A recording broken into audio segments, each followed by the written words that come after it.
Ladies and gentlemen, our moderator for this session is Mr. Sachin from Morgan Stanley. Let's give him a round of applause and welcome him up on stage. Along with all our esteemed panelists, we have amongst us Mr. Nobutake Suzuki from MUFG Innovation Partners. Let's have a round of applause, please, ladies and gentlemen, and welcome him up on stage. Mr. Masakazu Osawa from MUFG Bank. Let's have a round of applause and welcome him up on stage. Mr. Shashank Joshi from MUFG, thank you so very much for joining us. And Mr. Osamu Abe from Equity M.C.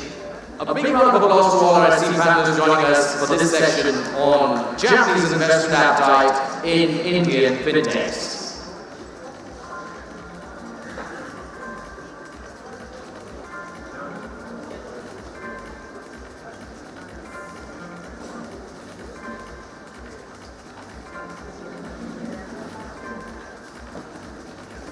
With this handing over to our moderator for this session, Mr. Sachin, Wagle, please do take this session forward.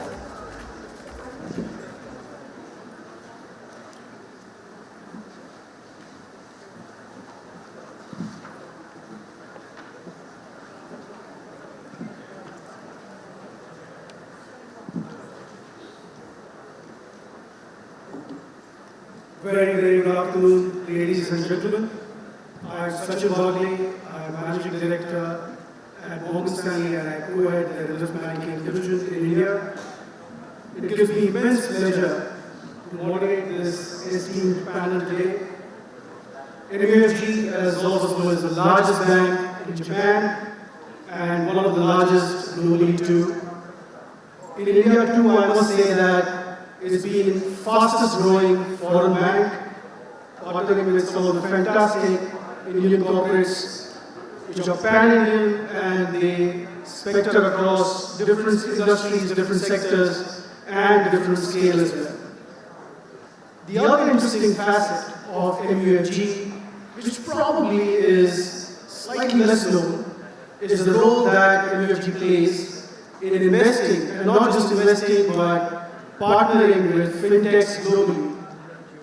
I would say the bunch of funds, it is already playing that role, investing in companies which straddle across early stage, mid stage, late stage, and we'll hear about it from Osawa-san and the team very shortly. Importantly, if you're a fintech founder, I would like to highlight that the ambition is to deploy much more.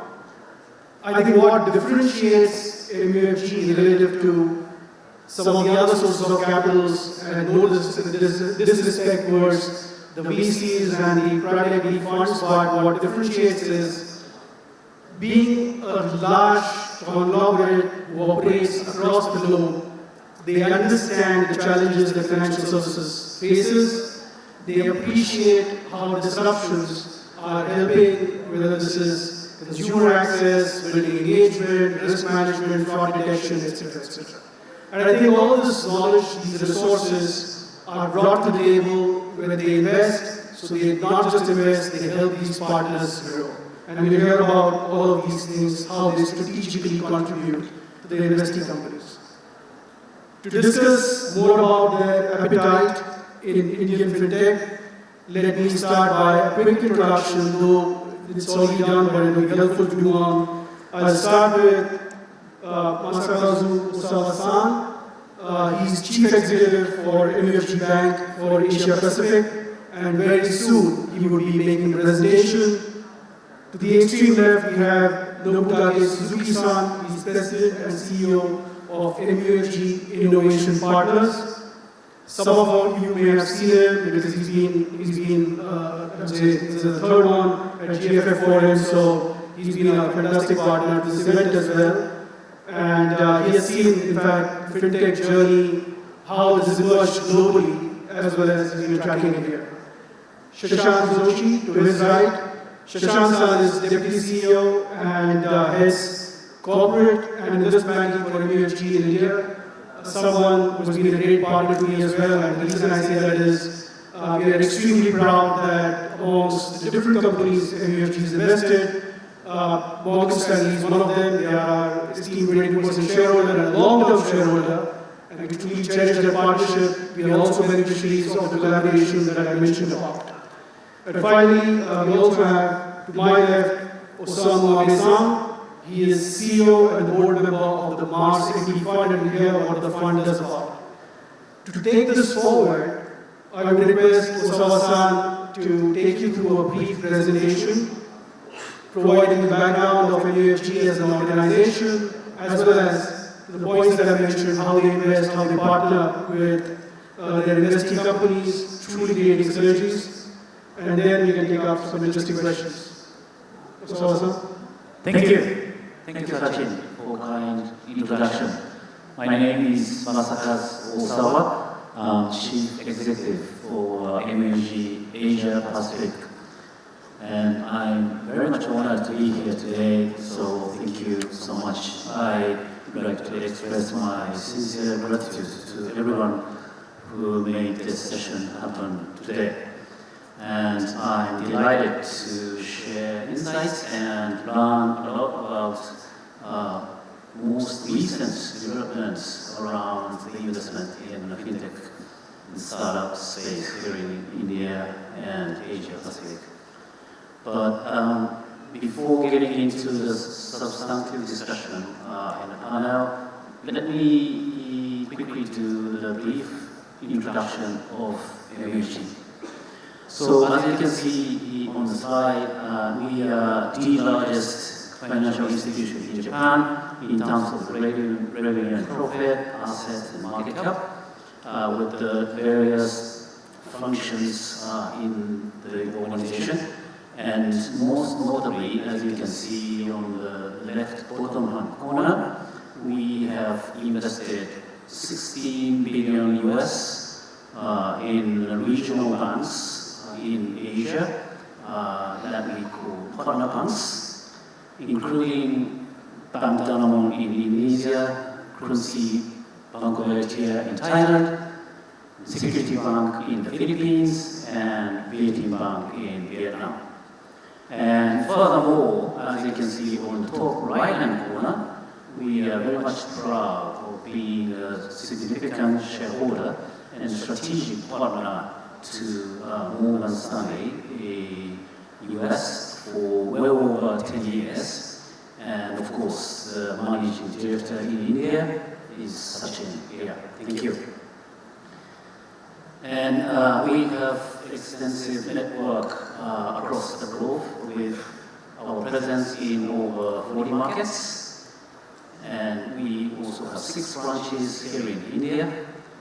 And we cover all of the world with 140,000 professionals. And especially in Asia, we regard this region as the second mother market, second home market next to Japan. And we launched a renewed Asia strategy in our midterm business plan starting from April this year. And out of 5 pillars, 5 initiatives that we have in the strategy, one of which is capitalize on the growth of India. And another one is cultivate Asia's digital strategy, which also relates heavily with our investments in startup here in India. And this will make a baseline for today's panel discussion later. And more specifically, beyond our conventional banking functions, one of our focus is again investment in promising startups here in India, in Asia. And we have several vehicles, MUFG vehicles that covers this area. And starting with our corporate venture capital, MUFG Innovation Partners, headed by Suzuki-san on my left-hand side, that covers the early stage investments. And we also have India-focused Ganesha Fund with 300 US dollars, 300 million US dollars type of fund, and the Garuda fund, which focuses on Indonesia startups, and here, Shashank, on my left-hand side, supervise this India-specific Ganesha funds here in Mumbai. And finally, we, the MUFG Bank itself, and Mars Dragon Fund, with our CEO, Abe-san here, covers the later stage investments for the eligible startups. And furthermore, towards the IPO, of course, the Morgan Stanley will support the process, and even after the IPO, MUFG will provide debt financing functions to accelerate growth of our investees. So this is the final page, just the examples of our portfolio of companies, but some of which within the red boxes, the startups headquartered in India. So I hope I have given the principle of MUFG and what we have done so far. But what is more important is what we're going to do next. Thank you. That was insightful indeed, Osawa-san. And I would say two things which stand out, which is clear from the presentation, is MUFG's focus on, one, as you call out, integrating finance with new digital technologies, and two, providing new value beyond traditional finance. So that's very encouraging because these are wide statements and they straddle across different things which technology can solve. And fintechs in India, I must say, are at the forefront. So with your permission, let me start asking your views on the Indian startup market. I will start with Abe-san, if you're okay. The entire world seems to be right now experiencing an extended winter, but you don't feel that when you look at the Indian capital markets. I think India has already, till date, in this calendar, raised about 5.5 billion, probably will raise about 15 to 18 billion by end of the year. When you look at tech overall, the new age digital tech, around $8.5 billion have been raised since 21. I think Zomato was the one who started it. And as it stands today, that market cap has grown, all these companies, to almost $90 billion, inching towards $100 billion. So that's very encouraging. Now, to the point, as you see these IPOs doing well, it is encouraging more IPOs, and I'm sure at some stage it is also encouraging pre-IPO investments. Because when you see successful IPOs, you're encouraged to do more of pre-IPO investing. Now, in that backdrop, for you as CEO of Mars Dragon Fund, who's covering late-stage companies, how do you see Indian markets? Right, thank you, Sachin. I think you hit on the nail when you put India market in the global perspective, and let me do that, try to do that too, as I'm based in Singapore, right? And again, I manage 1 billion of growth debt as well as 500 million of growth equity now. And you don't need me to tell you the growth and strength of this India market. But if you look at it from the APAC sort of investor viewpoint, it has more significance than its own growth because, as you mentioned, other parts of APAC is slower now. So India is very much the bright spot. And yet, all these investors have ample dry powder. Many are struggling to address their existing portfolio with the 2021 crazy valuations. So some of the investors are rather reluctant to deploy the follow-on funds. And again, India is an exception. So that's one aspect. And for us, out of both on the debt fund and equity, about half is of the India. On the surface, you would see maybe Singapore headquarters, right? But so much of let's say, Singapore activities are based on Indian market, Indian entrepreneurs. Half of my investment team are Indian. As such, again, India is a bright spot, remains strong throughout more recent stock market blip, right? Secondly, on the back of that, of course, we all know any one market is never immune to global trends, right? And we're seeing, of course, the slower IPO market, pre-IPO funding, meaning that you need more quality. And maybe in the India market, that aspect of one day people would go back to picking the right quality, right? In the boom market, everyone was rosy, right? But there will come a time, I think, for India markets to sort of calm down and really search for the quality discussions, the management, and the better combination of support from the quality investors. So we try to sort of go through the noises and really focus on that core quality as we should always. So that's my 2 points. Thank you. Of course, so clearly calling out quality is important. I'm sure that the companies coming to the markets will demonstrate that along with the responsibility. Moving on, Shashank, I spoke about this funding winter. Osawa spoke about the fact that in 2019 onwards, this capital, different funds were raised. Actually, in the middle of this winter, you were very gutsy to, in fact, go ahead and launch your Malaysia fund in 2022. How has been your feedback to not being amongst those investors who were shied away, who have played this winter out, supporting companies, investing? How's been the journey by far? Thanks, Sachin. I think we were, with the benefit of hindsight, a little fortunate in terms of timing for the Indonesia fund, and you do need a bit of luck in life, right? But the journey in the last couple of years for us, we have been one of the most active investors across Indonesia and MUFG as a whole. We have invested close to $600 million in the last 12 months in fintechs in India, and there is a strong appetite to do a lot more.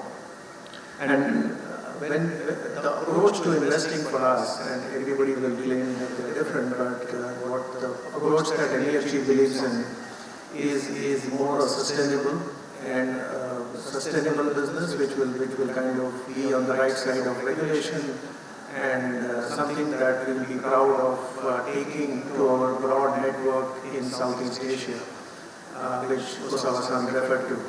So we are looking at long-term partnership for us and a patient capital which will back the right set of founders in businesses which we believe have tremendous potential. So India continues to be a very strong market for us, and we are here for the long term, and with a very strong desire to take forward the learnings from the last 2 years and to do a lot more in the coming, I would say, in the next 12 months to grow that manifold. That's great, Shashank. Suzuki-san, as CEO of the Global Fund MUIP, you are someone who has seen fintech in the US, which has been the largest market. You have seen that in Asian markets, and India is not unknown to you. You have been spending time here. As you look at India and India fintech players, relative to some of these global peers or similar businesses, what to you is a common thread across those stories and the Indian stories? And what is it that you feel differentiates or is slightly nuanced for the Indian fintechs? Thank you guys. Yes, as a CCC fund, so we have invested in more than 50 fintech companies globally, and out of 50, over 10 companies are located in the US and Israel, and also over 10 companies are in Japan, and also roughly maybe 11, 12 companies are in the South Asia. And we have also 3 important investors in India, so we invest in companies like Jupiter, M2P, and also Rendra. And I think if we compare Indian startups in the fintechs maybe with other countries, I think in this country, fintech has more crucial roles than maybe other sectors. So because I think the country is growing rapidly, and to sustain such a growth, so you need to finance such a growth, And of course, we have incumbent players like banks and also non-banking financial companies, but their maybe capabilities are quite limited, maybe in terms of maybe quantitative capability, but also qualitative capability, which means still maybe in India we have so many underserved consumers, right? And to maybe finance such underserved people, we really need to have better, I think, technology to serve such people through the various banking services and so on. Yeah. So in that sense, maybe we have seen rising of fintech companies mainly in the B2C space, like short-term credit, mobile payment, or mobile device management and so on. Yeah. So, but also we see other countries like US, and where we have more complicated and challenging issues in the fintech space, mainly in the B2B space. So mainly for fintech services to enterprises or institutional investors and so on. So maybe sectors like capital markets, treasury banking, and also corporate expense management, and also various institutional-related fintech services are needed. And so I think in terms of the maybe facilitation of B2B fintech services in India, I strongly believe that MUFG could be a quite good partner since we have expertise and knowledge about B2B banking and also needs for maybe enterprises for banking services. Yeah. Also, I just want to maybe highlight one thing about Indian entrepreneurs. So I think that Indian entrepreneurs has quite maybe unparalleled aspiration, and which is maybe hardly seen in other regions. This is quite important. Yeah. Thank you. So big dreams, big visions, and right execution. Shifting gears, I would like to focus on a few questions surrounding the strategic interests that we see in India from Japan overall, and within that, India startup ecosystem, the interest that we see from Japan. So on that topic, Osawa-san, I'm going to start with you. As you highlighted, MUFG has launched multiple funds under your leadership, and these straddle across different sort of age profiles from early stage to late stage. As most active Japanese investor in India fintech right now, how do you see overall the opportunity space? Because there is one of the fastest growing economy and there needs to be technology solutions, fintech solutions. How do you see the opportunities? Thank you. Thank you, Sachin. Yeah, great question. But I can for sure say that MUFG is quite optimistic about this country's growth potential. Of course, as an economy as a whole, but for this startup fintech space as well. With the world's largest population and fastest growing company in the world with the 6-7% of GDP growth every year, and yes, I suppose it will exceed Japan's GDP in a couple of years now, and of course so many young people here, so it has great potential. And furthermore, especially for the startup space, as the country has remarkable infrastructure like India Stack, Aadhaar, and UPI, and that enables so many startups to grow exponentially in this country and beyond. So that is quite attractive from our point of view. And one last thing is that I'd say many of the promising startups here in India always see beyond the boundary of the country, meaning outside India. And that's the place MUFG should contribute, because we have extensive network outside India, here in Asia Pacific, and also in the US, and of course Japan. And so every time the startups headquartered in India like to do business outside India, in Asia Pacific, including Japan, for sure, I think we can contribute a lot with our tons of clients, both Japanese corporate and non-Japanese corporate that we have with our organization, to really support the growth of those industries we have in our portfolio. So, in many ways, India is quite attractive. Fantastic. And if I'm a startup founder sitting out here, I would say two things which I heard really loud. One is the patient capital, which is not very easy to get by. You demonstrated that. And second is, willingness to take Indian fintech solutions global, which I think is a very nuanced one. So thank you very much. Shashank, going to you. The last several years, almost a decade, I would say, we've seen tremendous amount of interest from Japanese corporations in India. The number of visits from Japanese corporations to India has increased. There is oftentimes, belief that the Japanese corporations are in study and explore mode. To me, it looks like more than that this time. Do you share that? Do you feel any difference this time in terms of the interest from Japanese corporations towards India? Most certainly, I definitely feel that way finally. And I'm delighted that this time the interest is real, the excitement is real, and this is coming from Japan. This is not, with full respect to Sachin, not an investment banker going and selling India. They are coming on their own, and this is very, very sustainable.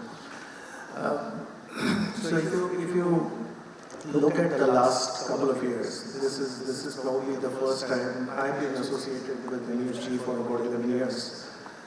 So I can trace back to the change in G2G relations starting from 2014, which unfortunately did not translate into trade and business FDI flows from Japan. But that has changed extremely decisively in the last 2 years. And as the largest bank in Japan, as the largest Japanese bank in India, and again a very active investor, and thus having the Morgan Stanley partnership, we are the natural port of call for most Japanese companies who want to explore the India opportunity. And the number of reverse inquiries that we have had from Japanese companies and the sectors that they are focused on are pretty much on the whole new energy, the financial services, and a few infra and a few other sectors. And the number of inquiries, as I said, which have been coming through is overwhelming. And there are so many active conversations which are going on, and I'm very, very confident that over the next couple of years, we will see the tide turn decisively, and we will see actual FDI numbers coming through from Japan. I talked about this when I spoke earlier, but MUFG on its own as well, we have ourselves committed about $1.5 billion of incremental capital to India in the last about 18 months, and we are not done yet. So we are leading the way in the financial services space, and as the largest bank in Japan, that makes an impact in terms of the confidence that we are showing in this market, and we do expect a huge surge over the next few months and years. Thank you, Shashank. Since you touched upon the topic, I'm actually, before going to Suzuki-san, ask you and Abe-san this point that while this is the FinTech conference, and for a minute I'm going to digress and talk about the overall tech-enabled solutions, because you're seeing that across industries, not just financial services. You're seeing tech-enabled solutions being provided by Indian founders across industries. So where do you see most innovation? There's a question to both you and Abe-san. Where do you see the most innovations, solutions being found, innovated by Indian founders. You already touched about climate change. What are these other sectors that you see?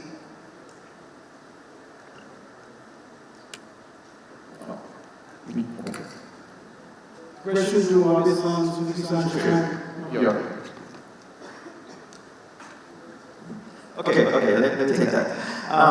So first of all, I think it's a great question because there's so much more than fintech. Generally, again, from regional or global perspective, I think many of these digital services sometimes depend on cultures. So how open is your client base to digital payments, quick commerce, ride hailing? And India generally is very open and a great market in which any digital player can play. Now, if you look at the US, well, they have trailblazed many of these consumer digitals. But if you look at last year, the amount of money going into AI is enormous. And many other sectors are really struggling. But not in India, right? India is still, the consumer market is growing. There's so much optimism and opportunities. So that's how I think India now can trailblaze the next generation of consumer-related digital services. And I would say, not because I've investigated, but again, many of these day-to-day services that serves to the sort of underserved population and brings up the whole economy and quality of life for people. Sort of being very general, but I would, that's naturally where people see value ultimately and pay for that. So I would go for those sectors. So Suzuki-san, before you answer, I'll just request you to add a nuance to that is, because you are connected with all the investors who have also been investors in your innovation fund, where do you see the appetite for investing in India? Are there sectors that you would like to call out? Are there sub-segments, business models? What would you call out? Yeah, I think so when I launched the digital partner 6 years ago, and at the time I think we sometimes came to India to maybe study about the Indian startup ecosystem quite often. At that time maybe we could see so many significant players from Japan to maybe invest in maybe Indian startups, maybe except maybe early stage investors like maybe BNX is maybe a famous one. But since then now we have seen so many Japanese investors coming to the market. Initially Microsoft and Japan came to the market, but also we have seen other maybe VC funds and also large businesses coming to this market. And especially maybe within 3 years ago, so MUFG launched the Danish fund. So since then, I think the banks like MUFG, but also maybe other industrial companies, came to this market. And so I can say companies like, let's say, Mitsubishi Corporation, which is the largest trading company in Japan, and also ENEOS, which is also oil and gas company in Japan too, and Panasonic. So these companies maybe quite maybe keen to invest in Indian companies, and also partners such as companies in each sector, different sectors. Yeah, but since maybe India has a very huge population, and also there are so many social challenges, and I think I can highlight maybe one of the important maybe agenda in this country for investment is like let's say climate tech. So I think maybe companies like ENEOS, which is in the oil and gas industry, but they invest in some maybe Indian-based private tech companies or maybe EV-related companies too. Yeah. So I think Japanese maybe investors maybe tend to have a sense of maybe capturing innovation in this country and taking that such innovation to maybe our home market like Asia, Japan, and which is maybe in some sense quite successful. Let's say SoftBank uses ATM and brought ATM to Japan market to launch their PayPay service, which is the largest much service in the QR payment service in Japan. But also, I think that the Japanese investors also business need to change their mindset because this country is growing rapidly. Now the country has the fourth largest economy in the world. So I think that we maybe should focus more on the maybe growth of the domestic market in India. So America maybe should consider India as our maybe second core market. And in that sense, I think we need to change our maybe investment strategy. Very helpful and encouraging. I'll move to the final set of questions. I would say that India has attracted capital from different parts of the world.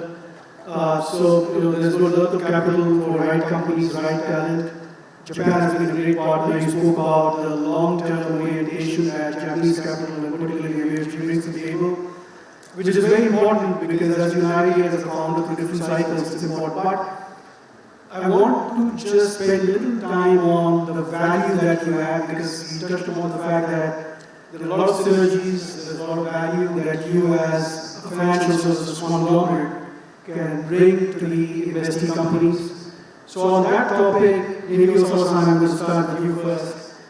Can you share some of these examples of business synergies where you have contributed to these investing companies? I'm aware that you have your own Fintech Fest, which is very popular, which happens every year in Singapore, very well respected, well attended. Can you throw light on, besides this fest, what are the other sort of areas where you will be providing exposure and synergies to your investing companies? Sure. Thank you so much.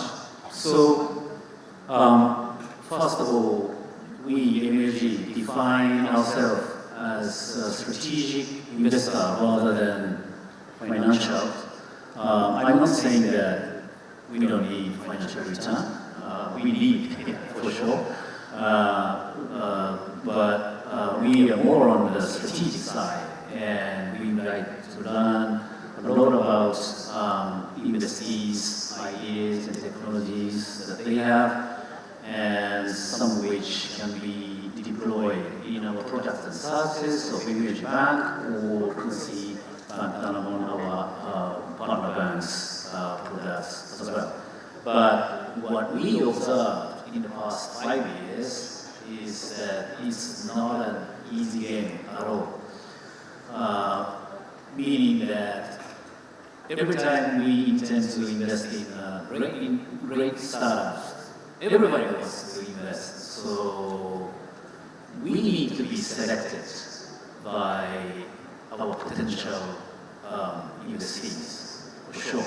So we need to provide our value, otherwise we can never be selected and chosen. So we actually started to host the events, get-together events, where our investees will come together in one place and share the best practice, and in some cases form the partnership each other, and try to enhance the growth of the respective industries in our portfolio companies. And I would say DMI Finance is, for example, one of the first movers in our get-together platform, which we called MUFG Openly Connected Ecosystem. And on that platform, we connected DMI with one of the industries in Indonesia called Akulaku, and where they got alliance and expand the consumer finance business in Indonesia. And we also connect them with our GCIB clients, global corporate clients, with the global mobile manufacturing capacity, and DMI and that company is also in talks with expanding the joint business outside India as well. So with those synergies, I am really hoping that we could continue to be selected by the potential investees in the industry. I'm sure they will, because there are very few people who open up doors like this. On the same note, I'm mindful of the clock. Two quick questions on similar lines. I think anecdotes are very powerful, examples are very compelling. So I just want an example from you on how this collaboration that the fund provides, and Shashank, for you, how you have been helping as a MUFG India, connect the India-Japan corridor. Yes, thank you. Very quickly, I would just point out that MUFG, of course, is not the only Japanese company invested so heavily in APAC. In fact, there are manufacturers, insurers, many other industries that we are also connected via our large corporate relationship.